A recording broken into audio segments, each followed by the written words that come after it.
Before we enter the Great Smoky Mountains, do me a favor. Drop a comment telling me if you've ever seen something in the forest that shouldn't exist. And if this story makes you afraid to look up while hiking, hit that like button. Subscribe for more real military encounters with things that hunt from above. Now let's meet the Wampus Cat. I am Sergeant Michael Davis, serving as a ranger in the United States Army. I will now explain why certain sections of Great Smoky Mountains National Park are not officially open to the public, why the Army no longer conducts mountain warfare training programs in the Tennessee-North Carolina border region, why the eastern band of the Cherokee Nation must maintain warning signs in their native language on certain trails. It's not because of dangerous terrain. It's not because of protected wildlife. It's because of what lives in those mountains, what hunts from the tree canopy 60 feet above the forest floor, what has 6 legs and moves like a spider and kills with the precision of an apex predator that's been hunting humans for over 200 years. The Cherokee call it the Wampus Cat, and it's real, and it's still up there, still watching, still hunting. This happened in October 2022. 8 Army Rangers assigned to mountain warfare training. 2 weeks in the Great Smoky Mountains learning vertical assault techniques, tree climbing, rappelling, and high-altitude combat operations. Standard training rotation. We'd done it dozens of times in different mountain ranges across the country. The team consisted of Sergeant First Class Robert Morrison, our leader. 35 years old, 15 years in the Rangers, expert climber. Corporal Jake Jackson, 29, our rope specialist. Private First Class Maria Martinez, 27, team medic. Specialist David Chen, 26, communications. Private Tyler Walsh, 22, our youngest, fresh out of Ranger School. Corporal James Reeves, 28, demolitions expert. Private Sarah Shaw, 24, intelligence specialist. And me, Sergeant Michael Davis, 31, mountain warfare instructor. 8 highly trained Rangers, the best climbers in the Army, experienced in vertical combat, forest operations, survival situations. We'd trained in worse terrain, faced worse conditions. We thought we were prepared for anything. We weren't prepared for the Wampus Cat. We arrived at our base camp on Monday morning. Deep in the Smoky Mountains, Tennessee side, about 15 miles from any civilian trails. The forest was dense here, old growth, trees over 100 feet tall, thick canopy that blocked out most of the sunlight even at noon, perfect for our training, learning to move through vertical terrain, to fight in 3 dimensions instead of 2. Our Cherokee liaison met us at the trailhead, William Swimmer, 84 years old, Eastern Band Cherokee Nation.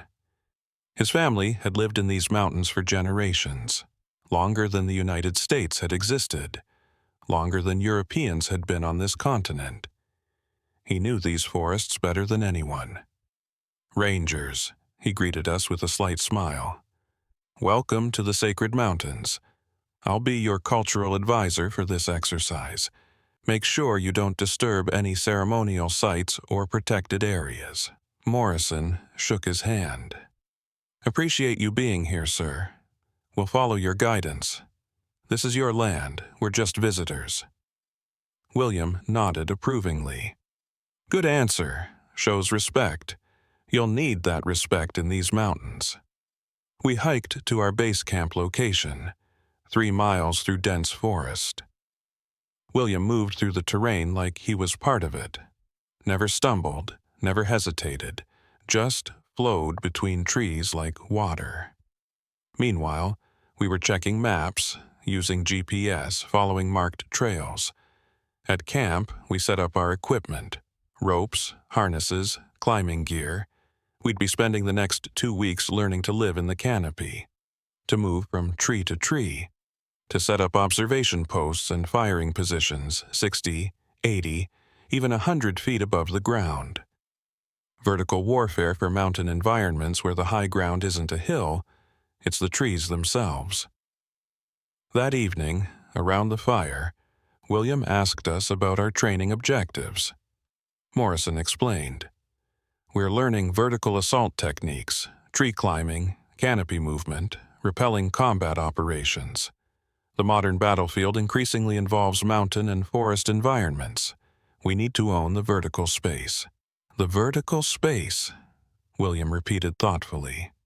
You mean the canopy, the upper branches, where the birds nest and the squirrels run. Exactly. We need to be as comfortable fighting up there as we are on the ground. William was quiet for a long moment, staring into the fire. Then he looked up at Morrison with an expression I couldn't quite read. Concern, maybe, or warning. These mountains have their own rules, he said. The canopy belongs to something that's been here much longer than you, much longer than me, much longer than the Cherokee who came before me. And it doesn't like to share. What do you mean? Martinez asked. William pulled out a small leather-bound journal, old, worn, pages yellowed with age. This belonged to my grandfather. He was a hunter, one of the best. He wrote down everything he saw in these mountains. Every animal, every track, every kill. And on 3 different pages, separated by 30 years, he wrote about the same thing. Something he called Iwa, the Wampus Cat. He opened the journal to a page marked with a feather, showed us a crude drawing. It looked like a panther, but it had 6 legs. Front pair extended like it was reaching. Middle pair gripping a tree trunk. Rear pair pushed against the trunk for leverage. And massive yellow eyes staring from the page. 6 legs? Jackson laughed. Come on, that's not real. No mammal has 6 legs. That's basic biology. You're right, William agreed calmly. No natural mammal has 6 legs. But the Wampus Cat isn't natural. It's a curse, a punishment. And it's very real. He told us the story, the legend. And whether you believe it or not doesn't matter.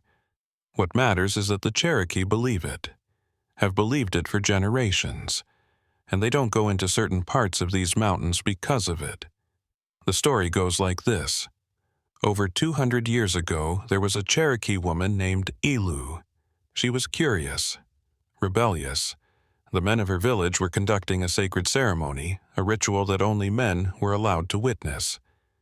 But Elu wanted to know what happened, wanted to see the mysteries that were forbidden to her. So she wrapped herself in a panther's skin and crept to the edge of the ceremony, watched from the darkness, witnessed things that were meant to be kept secret. The medicine man sensed her presence, caught her, and as punishment for violating the sacred law, he cursed her, transformed her, merged her with the panther skin she wore. But the curse was imperfect. Instead of becoming a panther, she became something else, something wrong. A creature with 6 legs, 4 from the panther, 2 from the woman. Yellow eyes that still held human intelligence. And an eternal hunger for those who disrespect the sacred places of the mountains. The Wampus Cat hunts from above, William explained. It lives in the highest branches, watches from the canopy, and when someone enters its territory without respect, without permission, without understanding the old ways, it drops on them from 60, 80, sometimes 100 feet up. You never see it coming, never hear it. Just yellow eyes in the darkness above, and then death. The team was silent. Not because we believed the story, but because William told it with such conviction, such certainty. Like he wasn't relating a legend, but stating a fact. With respect, sir, Morrison said carefully, we appreciate the cultural history, but we're here to train. We'll be careful not to disturb any sacred sites. We'll follow your guidance about where we can and can't go, but we have a mission to complete. William nodded slowly. I understand, and I'll help you complete it, but I need you to understand something. I've lived in these mountains for 84 years. My father lived here for 92, my grandfather for 87, 3 generations of swimmers in these woods. And we've all seen the Wampus Cat. We've all found its kills. Deer with broken necks and 6-toed claw marks. Bears torn apart by something stronger than any normal predator. And twice in my lifetime, hunters who went into the deep woods and were found dead in the canopy with those same 6-toed marks. Couldn't it be a bear? Jen suggested. Bears can climb. They have claws. Bears have 5 toes, William replied. The Wampus Cat has 6, and bears don't hunt from the canopy, don't drop on prey from 80 feet up, don't move through the trees like a spider. He pulled out a photograph. Recent, probably taken with a phone. It showed a tree trunk, and carved into the bark, about 40 feet up, were claw marks, deep gouges, and clearly visible, 6 distinct scratch marks in each set. I took this photo 3 months ago, William said. Half a mile from here. That tree is 60 feet tall. The marks are at 40 feet. Whatever made them climbed straight up the trunk.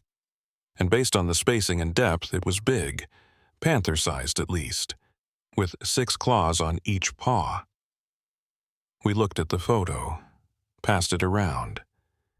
And I have to admit, it was unsettling, not because I believed in cursed Cherokee women who'd become 6-legged panthers, but because those marks were real. Something with 6 claws had made them, and whatever it was, it could climb. "What do you want us to do?" Morrison asked. 3 things, William said. First, don't go into the canopy at night. The Wampus Cat hunts at night. If you're in the trees after dark, you're in its territory. Second, if you see yellow eyes above you, big yellow eyes that reflect your light, get down immediately. Don't investigate. Don't try to identify it. Just descend and return to camp. Third, show respect. These are sacred mountains. The Cherokee have lived here for thousands of years. The Wampus Cat has guarded these mountains for over 200. You're visitors. Act like it. We agreed. Not because we believed in the Wampus Cat, but because William was our liaison and it made sense to follow his advice. And honestly, not going into the canopy at night was probably smart regardless. Night operations in tall trees are dangerous enough without worrying about mythical creatures. That first day, we trained on basic tree climbing techniques, using specialized gear to ascend trunks, setting up secure positions in the canopy, learning to move branch to branch. Everything went smoothly, professional, standard training. But as the sun set and shadows filled the forest floor, I noticed something. The normal forest sounds, birds, insects, small animals moving through underbrush. They all stopped. Complete silence. Like the forest was holding its breath. "That's unusual," Reeves commented. "Where did all the wildlife go?" William, packing up his gear to head back to his cabin a mile away, paused.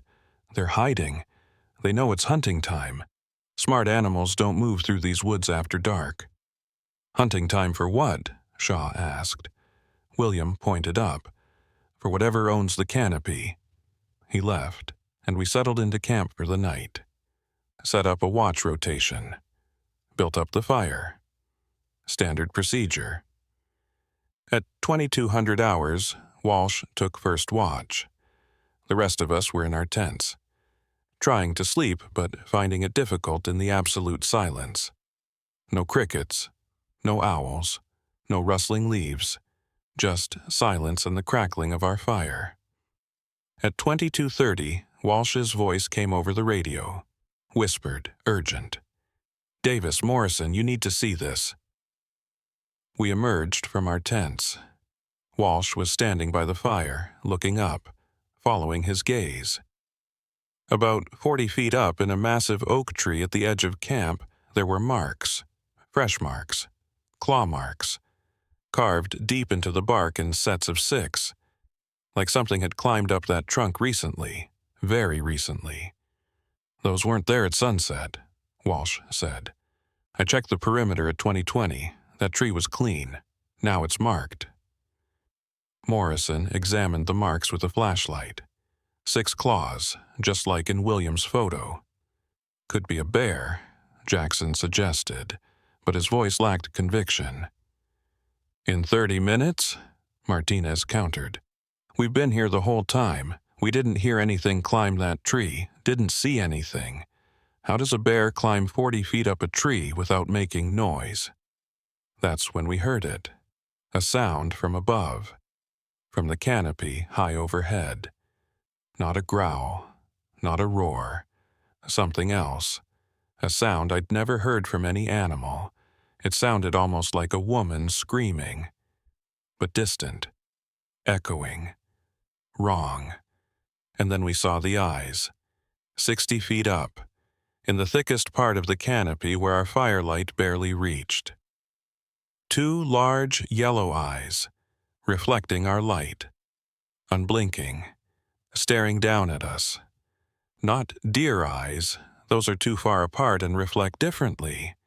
Not bear eyes, wrong color, wrong size, not any animal eyes I'd ever seen. These were predator eyes, cat eyes, huge, yellow, and watching us with an intelligence that made my skin crawl. "Everyone back to the fire," Morrison ordered quietly. Slowly, no sudden movements. We moved as a unit, backs to the fire, eyes on those yellow lights above. My hand was on my sidearm, though I knew that was probably useless against whatever was up there. The eyes moved, not like a squirrel or bird hopping branch to branch. They moved smoothly, fluidly, like whatever was up there was walking along the branches with perfect balance, walking on multiple legs. They circled our camp, staying in the highest branches, never coming lower, just circling, watching, evaluating. And then, in a gap between branches where the firelight reached, we saw it. Just for a second, just a glimpse, but it was enough. A large feline body, black or very dark brown, sleek, powerful, but with 6 legs, front pair hanging down like it was preparing to drop, middle pair gripping the branch it walked on, rear pair pushing forward for movement. It moved like a spider, like an insect, but cat-sized, panther-sized. Impossibly wrong, then it was gone, disappeared into the canopy like it had never been there. The yellow eyes vanished. Silence returned. We stood there for 5 minutes. 10. 15. Nobody spoke. Nobody moved.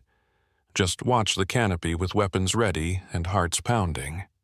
Finally, Morrison spoke. "Tomorrow morning, we're talking to William. We need to know what the hell that was."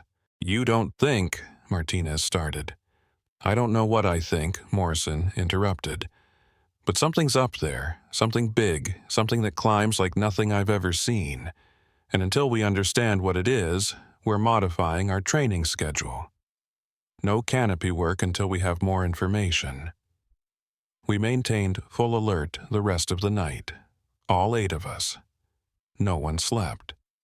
We just watched the darkness above, waiting for those yellow eyes to return.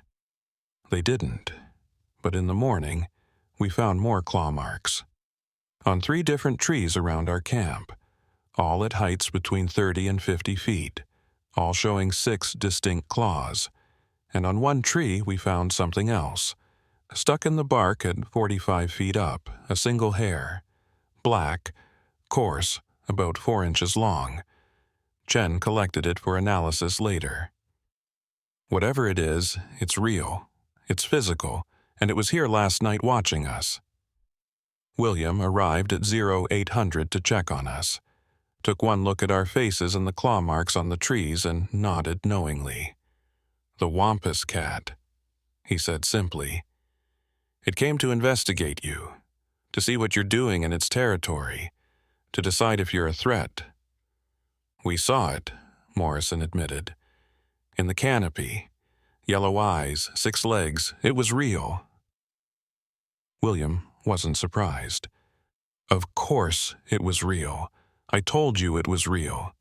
Now you believe me?" "What do we do?" I asked.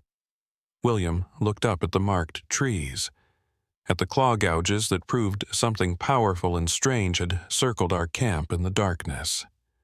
"You show respect," he said. "You acknowledge that these mountains don't belong to you. You move carefully. You stay out of the canopy at night. And you pray that the Wampus Cat decides you're not worth killing. And if it decides we are worth killing?" William's expression was grim. "Then you run. You run fast, and you don't look back. Because the Wampus Cat has been hunting these mountains for over 200 years. It knows every tree, every branch, every way to kill from above. And you never see it coming until it's already too late." We reported the sighting to command, sent photos of the claw marks, sent the hair sample for analysis, and we were told to continue the training exercise, that the marks were probably from a bear, that our sleep deprivation was causing us to see things that weren't there. But we knew better.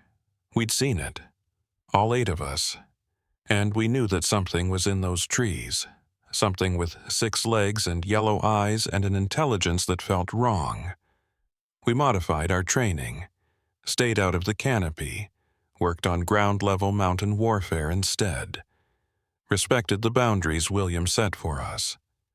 But the Wampus Cat had already decided, already made its choice about whether we belonged in its territory. And 3 days later, it came for us. Day 4 of our training exercise. 3 days since we'd first seen the yellow eyes in the canopy. 3 days of modified training, staying on the ground, respecting the boundaries William had set. 3 days of watching the trees above us, wondering when the Wampus Cat would make its move. We found out on Thursday night. Morrison had decided we'd complete one final navigation exercise before heading back to base. A night march through the forest to a checkpoint 3 miles away. Ground level only. No canopy work. Just moving through the woods with night vision gear, practicing silent movement and tactical awareness. Standard training. We'd done it 100 times. We left camp at 2100 hours. Full gear, night vision. Weapons ready, but not loaded. This was training, not combat. We moved in standard formation. Morrison on point. Jackson second, then Martinez and Chen. Walsh in the middle. Reeves and Shaw near the rear. Me bringing up the back as formation security. The forest was silent again. That same absolute quiet we'd experienced every night since arriving. No animals. No insects, no birds, just our boots on soft earth and our breathing through the comm systems. At 21:30, we were about half a mile from camp, moving through dense forest. Old growth trees towering above us, canopy so thick that even with night vision we could barely see the sky. Morrison stopped. Hand signal for full halt. We froze. Through my night vision, I saw him studying something on a tree trunk ahead. He moved closer, examined it, then keyed his radio. "Fresh claw marks," he whispered. 6 toes, about 30 feet up, still wet. Something just made these. We scanned the canopy above us. Through night vision, we could see the branches, the leaves, the vast network of limbs that formed the vertical world above the forest floor. But we couldn't see everything. Too much cover. Too many shadows, even with our tech. "It's watching us," Chen said quietly. "It knows we're here." William had warned us about this. The Wampus Cat didn't just hunt. It stalked, observed, learned its prey's patterns before striking, and we'd been in its territory for 4 days. It had had plenty of time to watch us. "Continue mission," Morrison decided. "But stay alert. Watch the canopy. If anyone sees those yellow eyes, call it out immediately." We moved forward, slower now. Every ranger scanning different sections of the vertical space above us, trying to watch 360 degrees, both horizontally and vertically. That's when we learned the fundamental problem with vertical warfare. The problem that would kill 5 of us. You cannot watch up and forward at the same time, cannot scan the canopy and navigate the ground simultaneously. Your attention has to split. And in that split second, when you're looking down to avoid a route or checking your compass, that's when something above can move. At 21:45, it happened. Morrison was checking his GPS. Head down for maybe 3 seconds, and in those 3 seconds, the Wampus Cat moved into position. I saw it through my night vision. 60 feet up, massive dark shape flowing along a branch directly above Morrison, moving with perfect silence, and then it dropped. "Above!" I shouted. Too late. The creature hit Morrison like a missile, 250 pounds falling 60 feet. The impact alone would have been devastating. But the Wampus Cat didn't rely on impact alone. As it dropped, I saw its body configuration clearly. Front legs extended forward, claws out, middle legs pulled close to its body, rear legs angled for balance. It hit Morrison with all 4 front claws, 2 from the front legs, 2 from the middle legs, catching him at the shoulders and neck. The sound was horrible, crack of breaking bones. Morrison's scream cut short. Wet, tearing sounds. The creature's weight drove Morrison to the ground, and in the green glow of my night vision, I watched it kill him. The middle pair of legs, the ones adapted for tree climbing, had claws like climbing spikes. The Wampus Cat used them to grip Morrison's torso while the front legs slashed. Throat, face, chest. 3 seconds of brutal efficiency. Then it looked up at us. Yellow eyes, reflecting our night vision in eerie green. Face that was almost panther-like but wrong. Flatter, more human-shaped. The curse showing through. "Fire!" Jackson screamed. We raised our weapons, remembered they weren't loaded. Training exercise, no live ammunition. We had sidearms with live rounds, but in the chaos, in the shock of watching our team leader die, we fumbled. The Wampus Cat didn't fumble. It moved. Using those rear legs, it launched itself backward, straight up. Jumping vertically with power no 4-legged animal could match. It hit a branch 20 feet up, gripped with the middle legs, and kept climbing. Straight up the trunk. Like a spider. Middle legs gripping, front legs reaching, rear legs pushing. It moved up that tree faster than we could track it with our night vision. 60 feet in maybe 4 seconds. Then it was gone into the canopy. We surrounded Morrison. Martinez checked for vitals even though we all knew. His neck was broken, throat torn open, dead before he hit the ground. "We need to get back to camp," Reeves said. "Now. That thing is still up there." Jackson was staring up into the canopy. "I'm going after it. I'm a climber. I can catch it in the trees." "Jackson, no," I started. "That thing just killed Morrison. I'm not letting it get away." He was already moving, pulling out his climbing gear, heading for the tree the Wampus Cat had ascended. "Jackson, stand down," I ordered, but I wasn't Morrison, wasn't the team leader. And Jackson was in shock. Angry, not thinking clearly, he started climbing, using his expert technique, moving up that trunk fast, calling down to us, "I'll flush it down to you. Get your weapons ready. When it comes down, kill it." We spread out beneath the tree, drew our sidearms. This time we had live rounds chambered, watching the branches above, waiting for the creature to descend. It didn't descend. It was already above Jackson, waiting. At 40 feet up, Jackson paused, swept his light across the branches, looking for the Wampus Cat. It was directly above him, clinging to the underside of a massive branch, middle legs gripping the wood, body inverted, front legs hanging down, waiting. "Jackson, above you!" Shaw screamed. He looked up, saw it, started to descend. But the Wampus Cat was faster. It dropped, but not a full drop like with Morrison. A controlled descent. It released with its middle legs and fell maybe 10 feet, then caught Jackson with its front legs, 4 massive paws grabbing his climbing harness. And it pulled him up, just yanked him off the trunk with strength that shouldn't have been possible. Jackson screamed, tried to grab the tree, but the Wampus Cat was already climbing again. Rear legs on the trunk, middle legs gripping, front legs holding Jackson like he weighed nothing. It dragged him up into the canopy.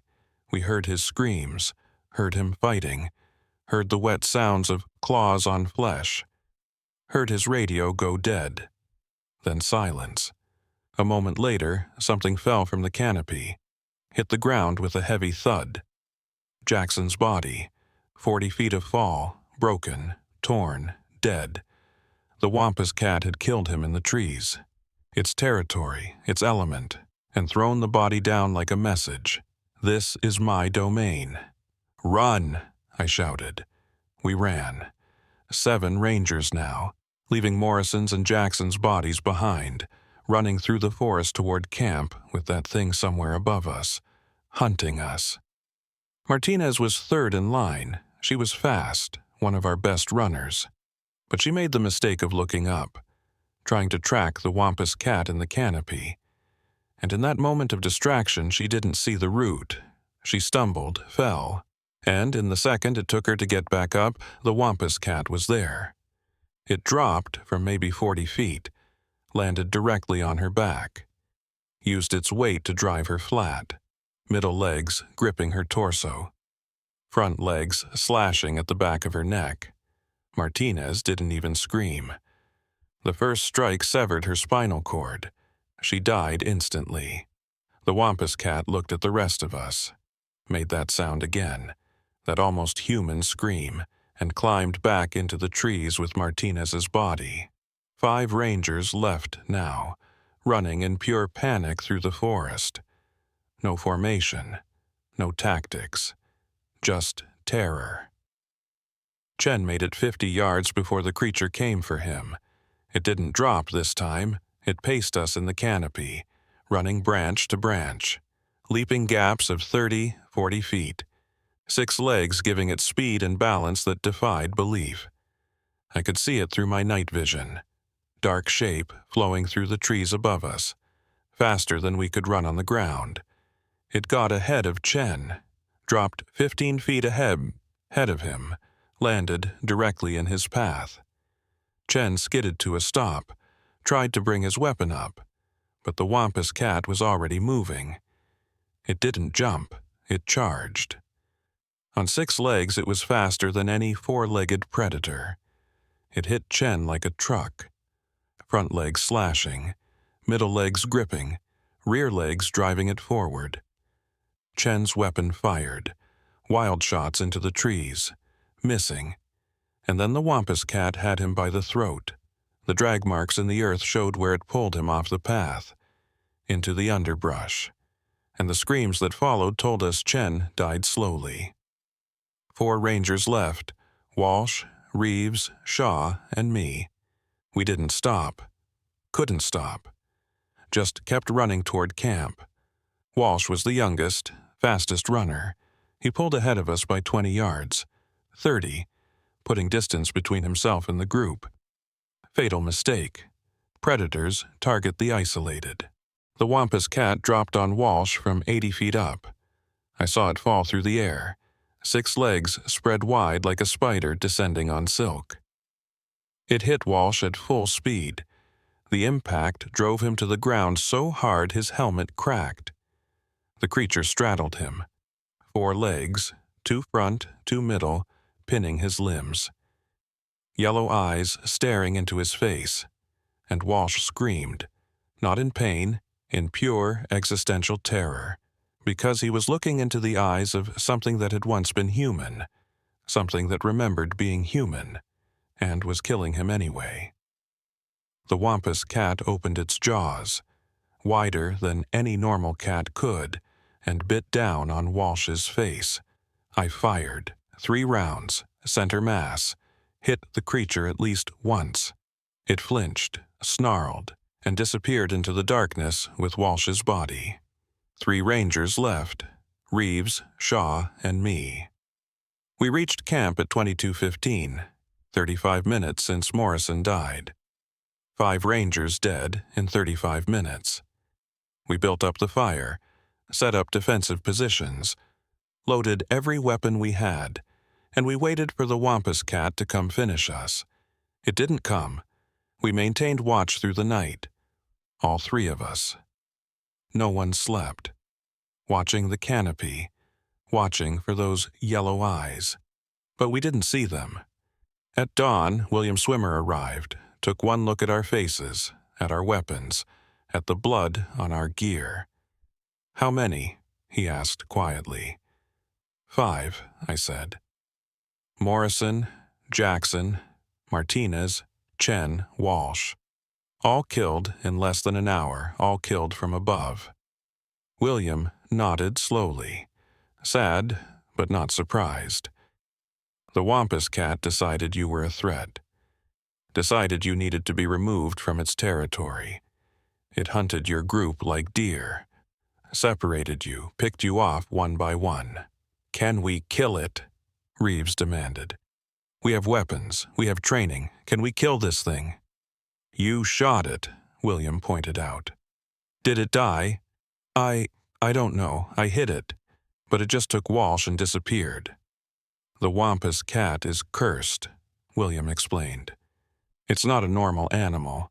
Bullets might hurt it, might slow it, but I don't think bullets will kill it, because it's already dead in a way, already caught between human and animal, between life and curse."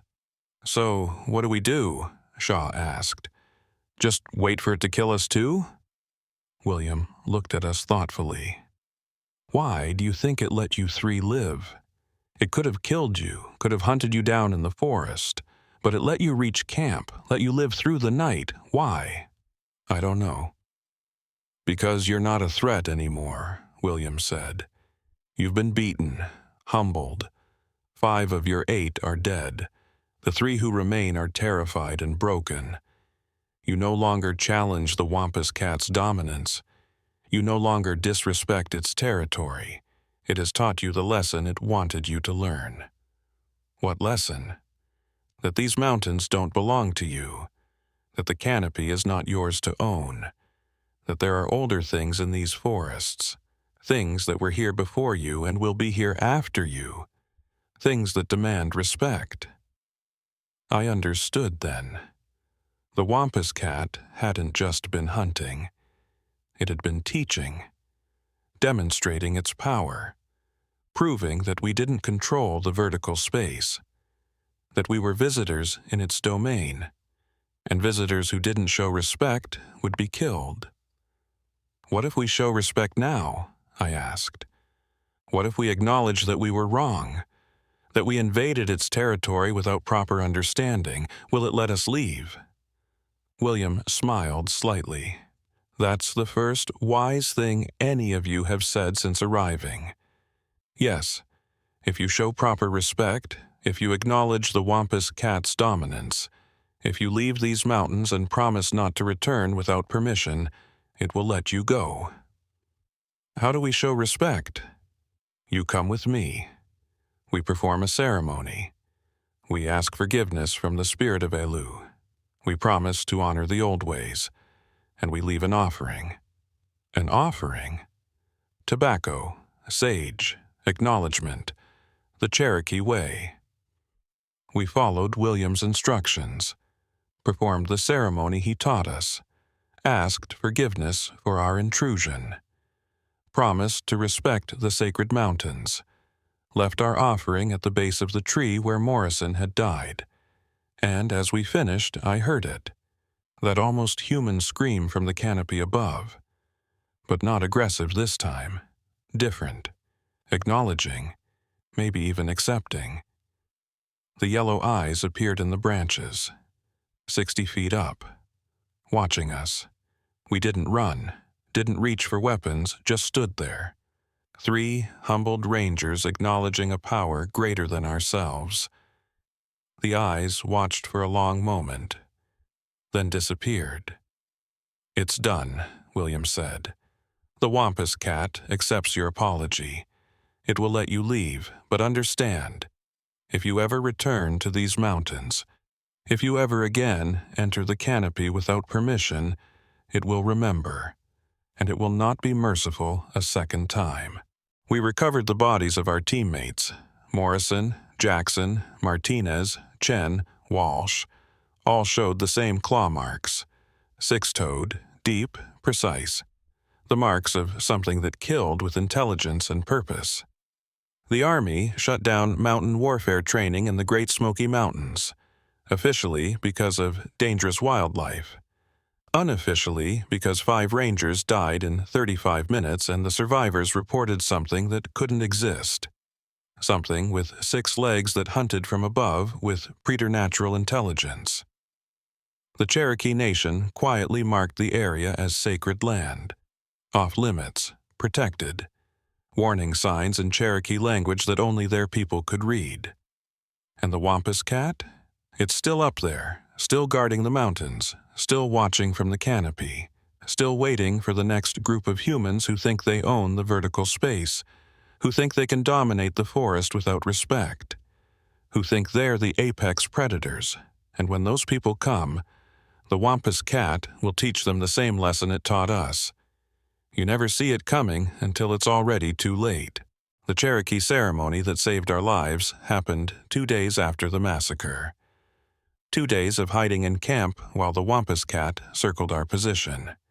We'd see those yellow eyes every night, high in the canopy, watching, waiting, testing whether we'd learned our lesson or if it needed to kill the rest of us. William Swimmer came each morning to check on us, brought food and water because we were too terrified to leave camp to resupply, brought sage and tobacco for the ceremony, and brought stories. Cherokee stories about Elu and the Wampus Cat. Stories his grandfather had told him. Stories that went back 200 years to when the curse first happened. "You need to understand what the Wampus Cat is," William explained on the second morning. "Not just what it looks like, what it is. Because if you don't understand, you can't show proper respect. And without respect, it will kill you." We sat around the fire, me, Reeves, and Shaw, and listened.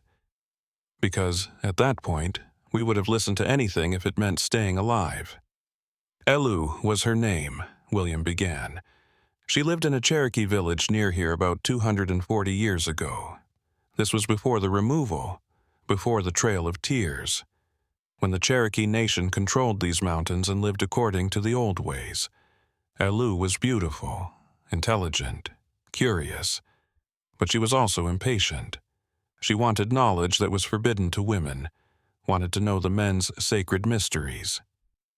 He poured tobacco into a ceremonial bowl. There was a ceremony. The men would go into the deep forest, into the caves beneath the mountains, and they would perform rituals that connected them to the spirit world. Women were forbidden from witnessing these ceremonies. Not because the men thought women were lesser, but because the balance had to be maintained. Some knowledge is meant for men, some for women, some for medicine people, some for warriors. The balance is important. But Elu didn't care about balance. She wanted knowledge. So, she wrapped herself in a freshly killed panther's skin and crept to the ceremony. Watched from the shadows. Witnessed things that were meant to be secret. Shaw asked, "What did she see?" William shook his head. "That's not a story I can tell. Those ceremonies are still sacred, still secret. What matters is that she saw them. and the medicine man, his name was Tassali, sensed her presence, felt the imbalance she'd created. He pulled her from the shadows and saw her wrapped in the panther's skin, and he was furious.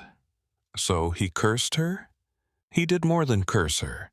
He bound her to the panther's skin permanently, merged her human form with the animal form. But the curse was imperfect, or maybe it was exact. Maybe Tsali knew exactly what he was doing. Because Elu didn't become a panther. She became something else, something wrong.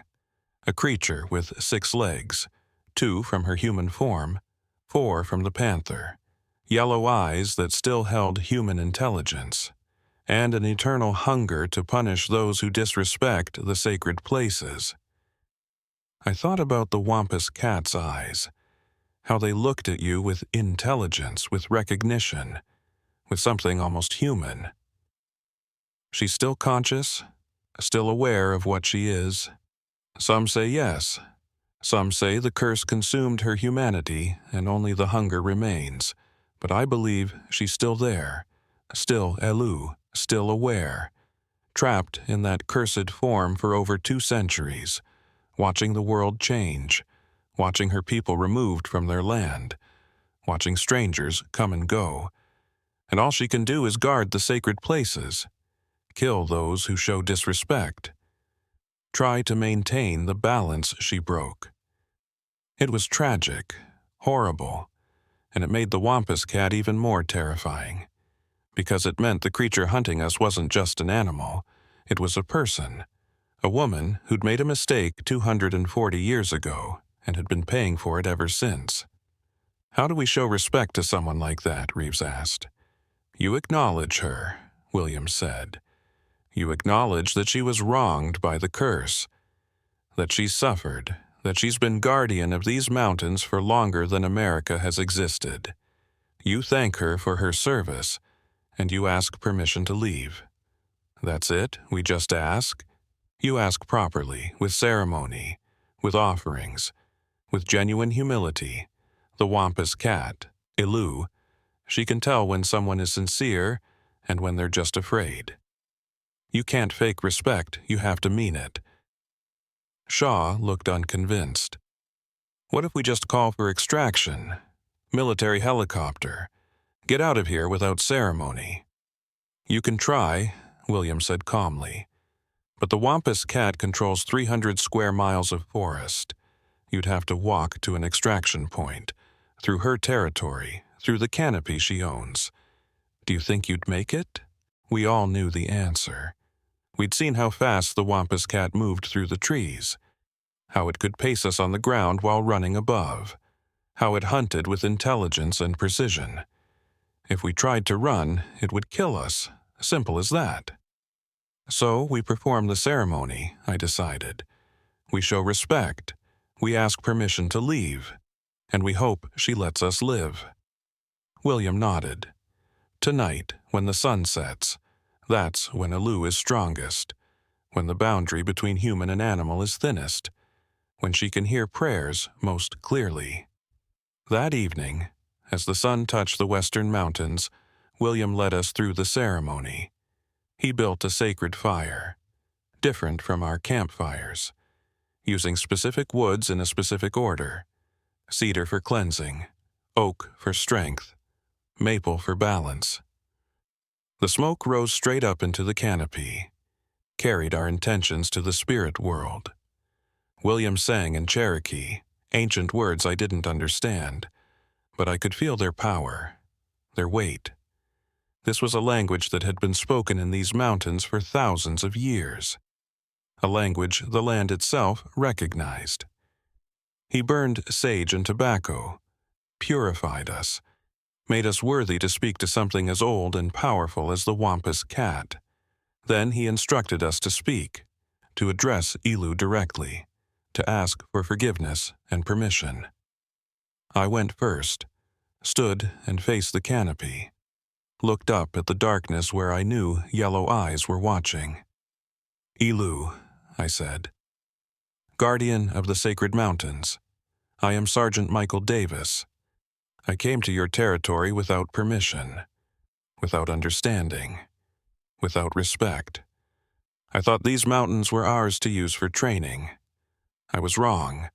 These mountains belong to you, have belonged to you for longer than my people have been on this continent. I'm sorry for the disrespect. I'm sorry for the intrusion. I ask your forgiveness, and I ask permission to leave with my surviving teammates. We will not return. We will tell others not to come. We will honor your guardianship." The forest was silent, absolutely silent. Even the ceremonial fire seemed to burn without sound. Then I heard it, that almost human scream from deep in the canopy, but different this time. Not aggressive, not hunting, something else. Acknowledgement, maybe even approval? Reeves spoke next, then Shaw, both giving similar speeches, acknowledging their mistakes, asking forgiveness, promising respect. And with each speech, the scream came from the canopy, getting closer, moving from 60 feet up to 50, to 40. The Wampus Cat was descending. William gestured for us to sit. "She's coming down. Don't be afraid. Don't reach for weapons. Just sit and show that you mean no harm." At 30 feet up, we could see her, the Wampus Cat, Elu, clinging to a massive oak trunk, 6 legs gripping the bark, yellow eyes reflecting the firelight, face that was almost panther but too flat, too human-shaped. She was beautiful and terrible, sleek black fur, powerful muscles, 6-legged body that should have looked wrong but somehow moved with perfect grace. And those eyes, God, those eyes, looking at us with an intelligence that was undeniably human. She descended to 20 feet, close enough that I could see the details, the way her front legs ended in massive paws with 6 retractable claws each, the way her middle legs had adapted into climbing limbs with smaller, curved claws, perfect for gripping bark, the way her rear legs were muscled for jumping and sprinting. She was a predator evolved, or cursed, for 3-dimensional hunting, for owning the vertical space, for moving through the canopy with speed and precision that no normal animal could match. And she was watching us, judging us, deciding whether we were sincere. William spoke in Cherokee, long phrases that sounded like poetry, gesturing to us, gesturing to the fire, gesturing to the canopy above. The Wampus Cat tilted her head, a very human gesture, listening, understanding. Then William pulled out a piece of raw venison. Fresh kill. He'd brought it specifically for this moment. He placed it at the base of the tree. An offering. Payment. Acknowledgement of the Wampus Cat's dominance. Elu descended to 15 feet. 10 feet. Close enough that I could smell her. Musky. Wild. Like a panther, but with an underneath scent that was different. Almost human. She dropped to the ground. Not a hunting drop, a controlled descent, landing on all 6 legs with barely a sound. Up close, she was massive, bigger than any panther I'd ever seen. Maybe 250 pounds, 6 feet from nose to tail, shoulder height of maybe 3 feet. But with 6 legs, her profile was different, longer, more insect-like. She approached the offering, sniffed it, and took it in her jaws, not aggressively, carefully, accepting the gift. Then she looked at William and made a sound, not the screaming sound, something softer, almost conversational, a sound that had words in it if you listened closely enough. William nodded. "She accepts your apology. She grants permission for you to leave. But she says you must carry a message." "What message?" I asked. "Tell your people, tell all the soldiers who think they own these mountains, that the sacred places are not theirs, that the Cherokee were here first, that Elu was here before the Cherokee, that some territories cannot be conquered or controlled, only respected. The Wampus Cat moved closer to me. I forced myself not to flinch, not to reach for my weapon, just sat there as this cursed creature, this woman trapped in animal form for 240 years, looked into my eyes from 3 feet away.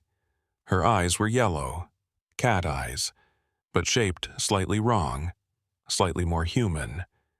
And in them I saw pain, loneliness, anger, sadness.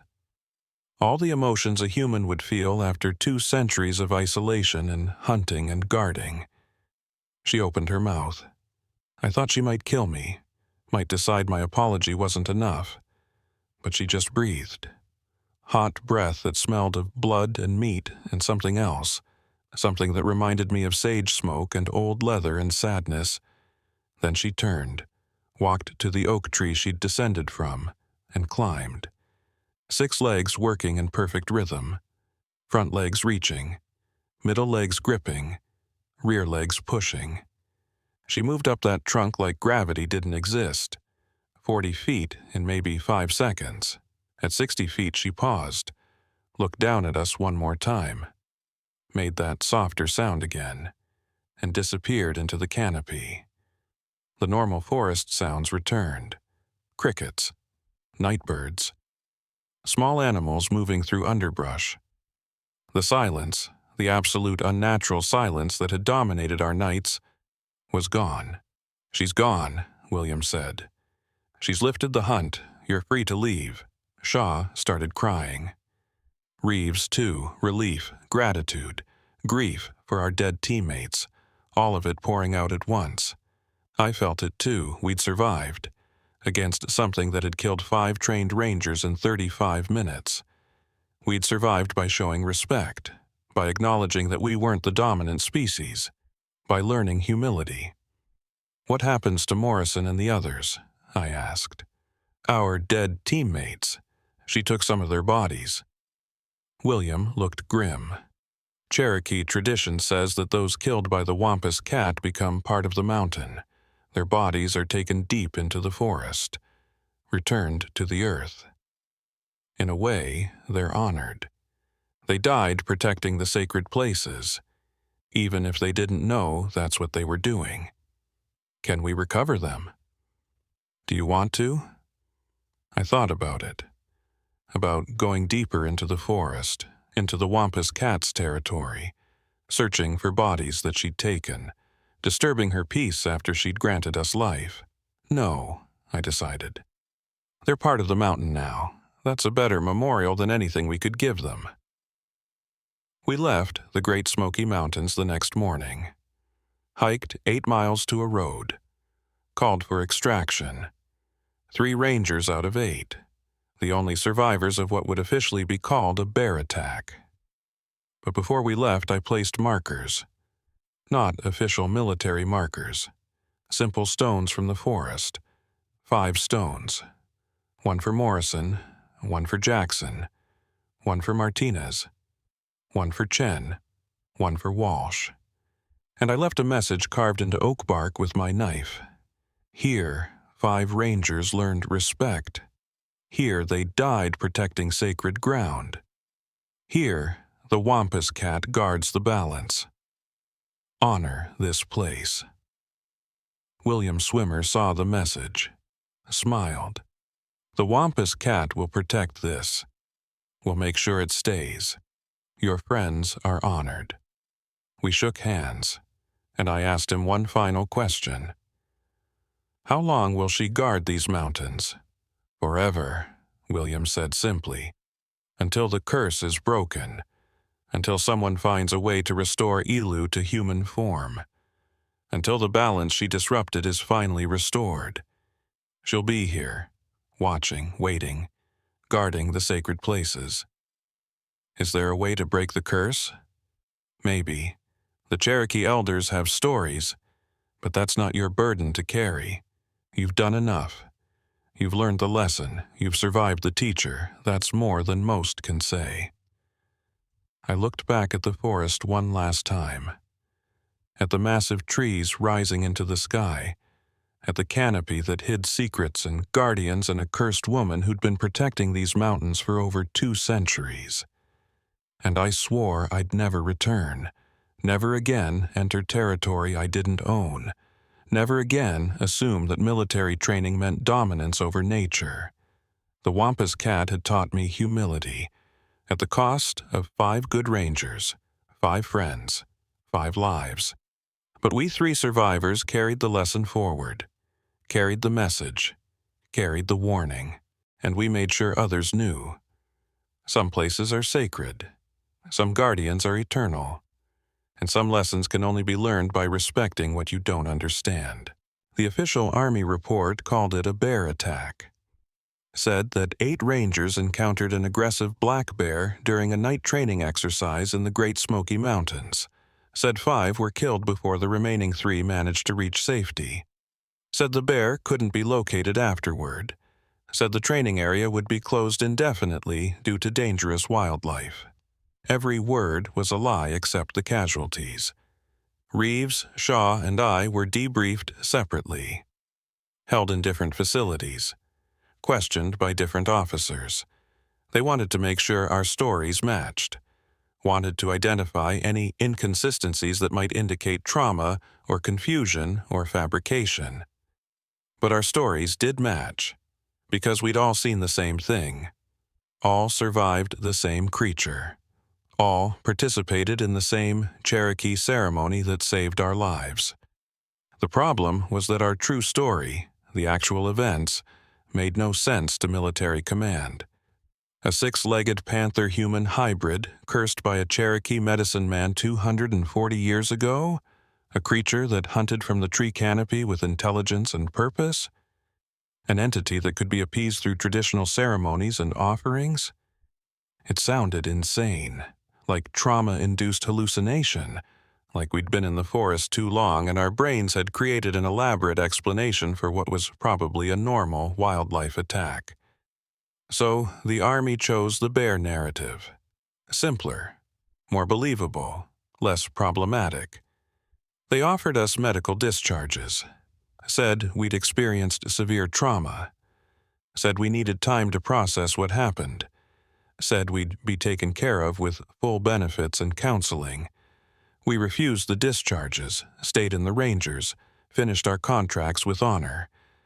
Because we knew the truth, knew we weren't crazy, knew we'd encountered something real and ancient and deserving of respect. But we also knew we had a responsibility, a message to deliver, a warning to share. So we told our story, not officially, not through military channels, but informally, to other Rangers, to soldiers who might be assigned to mountain warfare training, to anyone who would listen.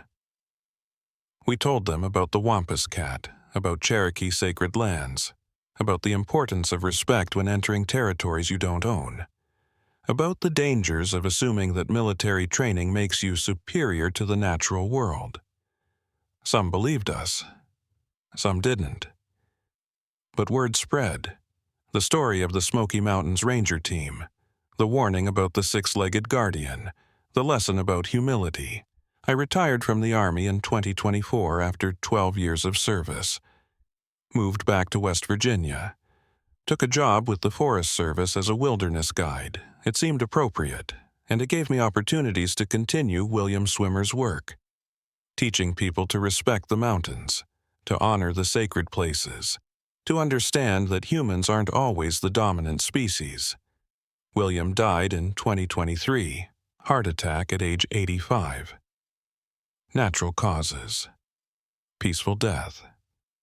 At his funeral, the Eastern Band Cherokee Nation held a special ceremony honoring his role as guardian of traditional knowledge, as teacher of the old ways, as the bridge between Cherokee wisdom and modern ignorance. I was invited to speak, shared how William had saved our lives, how his knowledge of Cherokee traditions and his relationship with the Wampus Cat had been the difference between total annihilation and survival. After the funeral, William's grandson, Thomas Swimmer, 24 years old, studying environmental science, approached me. "My grandfather left something for you," he said. He handed me William's old leather journal, the one with the drawing of the Wampus Cat, the one that documented 3 generations of swimmer family encounters with Elu. He wanted you to have it, wanted you to continue telling the story, because the Wampus Cat is still there, still guarding, and people still don't listen to warnings. I opened the journal to the last entry, written in William's shaky handwriting, dated 3 days before his death. The Wampus Cat showed itself to me again tonight. First time in 5 years. Came down to 20 feet while I was walking the boundary. Made the soft sound, the almost human sound. I think Elu knows I'm dying. Came to say goodbye to an old friend. Or maybe to an old enemy. Hard to say which after all these years. But I'm glad I got to see her one more time. Got to remember why I've spent my life protecting her secret. She's lonely. That's what most people don't understand. 240 years alone. Cursed. Guardian of mountains that fewer and fewer people respect. She kills because she has to. Because it's her purpose. But she remembers being human. Remembers community. Remembers having a name other than Wampus Cat. I hope someday someone finds a way to break the curse. To give Elu peace. Until then, I'll continue guarding her secret, continue teaching respect, continue honoring the covenant. That was William's last entry, and it became my mission too. I continue telling the story, not just to rangers or soldiers, to hikers, to tourists, to anyone planning to visit the Great Smoky Mountains. I tell them about the sacred places, about the Cherokee history, about the Wampus Cat.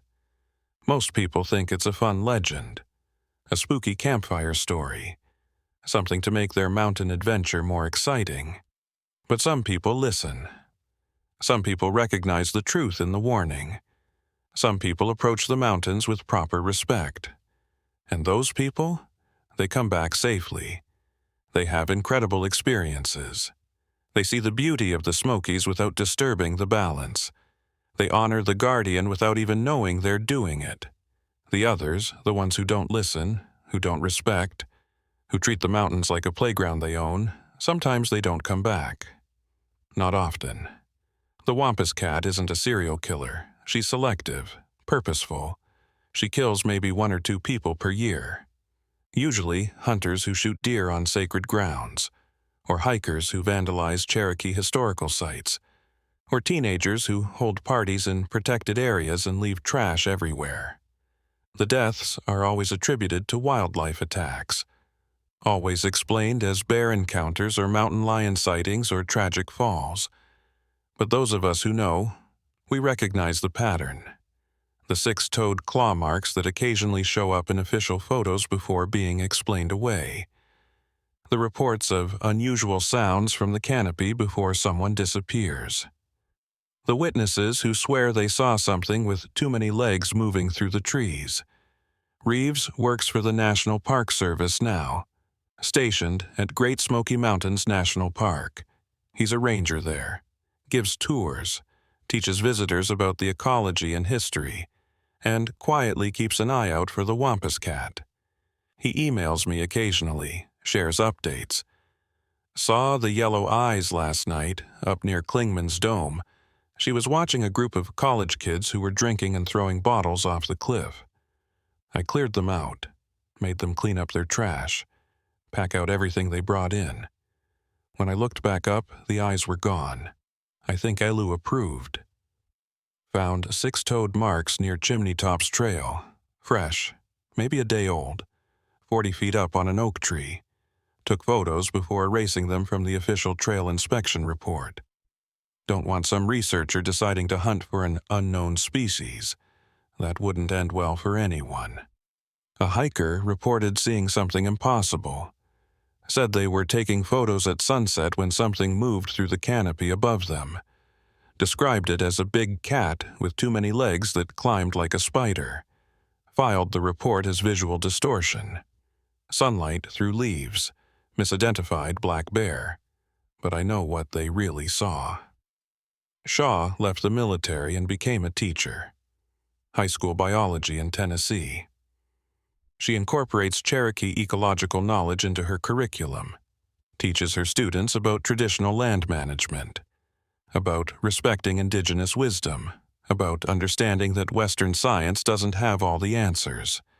And once a year, she brings her advanced students on a field trip to the Smoky Mountains, shows them the boundary markers, the Cherokee warning signs, the areas that are officially closed for geological instability but are really protected because of the Wampus Cat.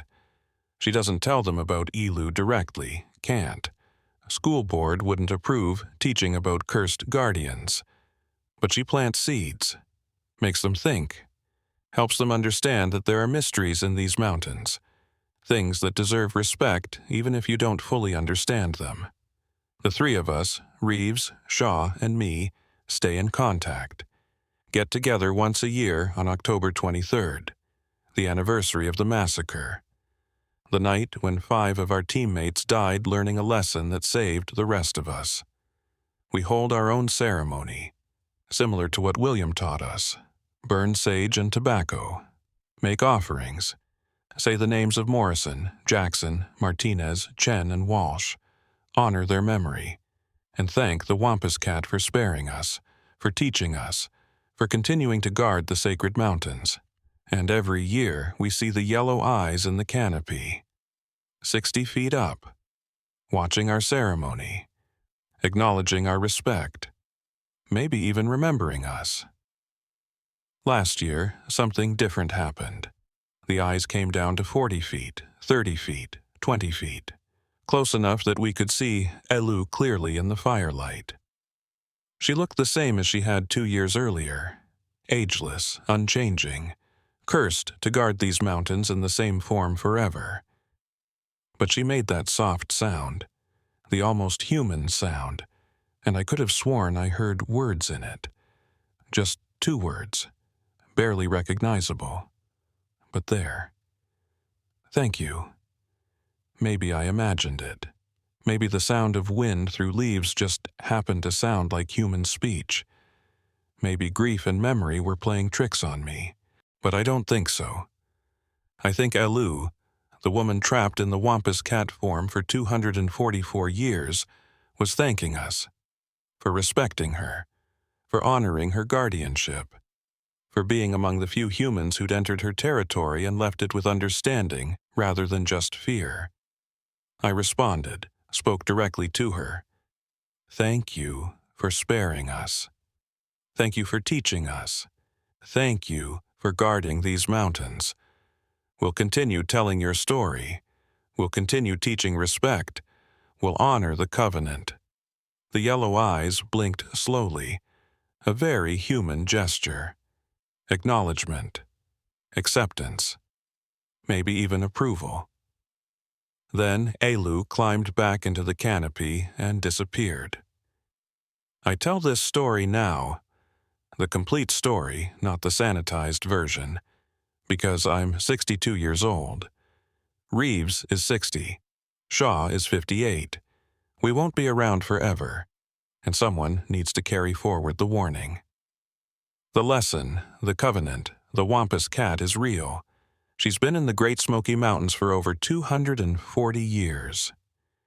She'll be there for another 200, or 2,000, however long it takes until someone finds a way to break the curse, until Elu can finally be freed from her guardian role and return to human form, until the balance she disrupted can be restored. Until then, she hunts. She kills. She guards. She protects the sacred places from those who would disrespect them, and she deserves recognition, respect, understanding, not fear, though fear is appropriate for those who enter her territory without permission, but respect from those who know her story, who understand what she is and why she does what she does. If you visit the Great Smoky Mountains, remember this story.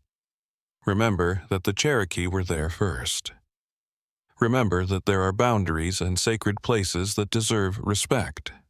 Remember that military training or modern equipment or scientific knowledge don't make you superior to the natural world. And if you're in the forest at night and you look up into the canopy and you see large yellow eyes staring back at you, show respect. Acknowledge the guardian. Thank her for her service.